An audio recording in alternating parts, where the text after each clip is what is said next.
ఇల్లు కట్టుకోవాలంటే ఎన్ని జాగ్రత్తలు తీసుకుంటామబ్బా. మొదలు జాగ చూస్తాం మంచిగుందా లేదా, పిల్లర్లు నిలబడతాయా లేదా అని. కొందరు వాస్తు చూపించుకుంటారు.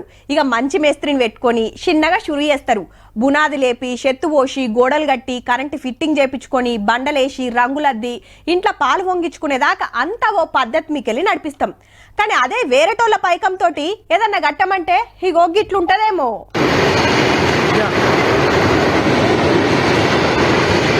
వరద తాకుడు తాకితే గోడ తుపుక్కున కూలింది. లేబర్ షిఫ్ట్ మారే టైం కాబట్టి అందరు బచాయించారు. జర్రంత ముందైనా ఆల్చమైనా మస్తు డేంజర్ అవ్వు. నాగార్జున సాగర్ దగ్గర సుంకిశాల పంప్ హౌస్ ఇది. హైదరాబాద్ కు నీళ్లు తెస్తానికి 2215 కోట్లతోటి అప్పట్లో పనులు చాలు చేసిండ్రు. సాగర్ నీళ్లు పంప్ హౌస్ లకు రాకుండా పేద గోడలు కడుతుండ్రు. మీదికెళ్ళి వస్తున్న వరదకు సాగర్ నిండే వరకు అది ఇంట్లోకి నూక్కొచ్చే వరకు కింద పని అయ్యిందట. అయితే ఆరం కిందట జరిగితే వీడియో ఇప్పుడు బయటకు వచ్చిందట. ఇది కూడా పాత సర్కార్ పుణ్యమే అంటున్నారు మంత్రులు.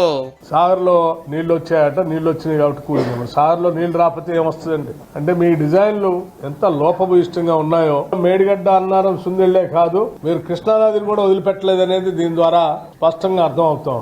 ఇందులో పూర్తిగా దోషి పాపమంతా టీఆర్ఎస్ దే. టీఆర్ఎస్ హయాంలో ఎవరైతే దీనికి బాధ్యత వహించాల్సిందో వాళ్ళ మీద కఠిన చర్యలు తీసుకునేటువంటి బాధ్యత మాది. తెలంగాణ వచ్చినాక కట్టిన ప్రాజెక్టులన్నీ ఒక పార్ చెకింగ్ చేయండి సాలరు, ఎందుకైనా మంచిది.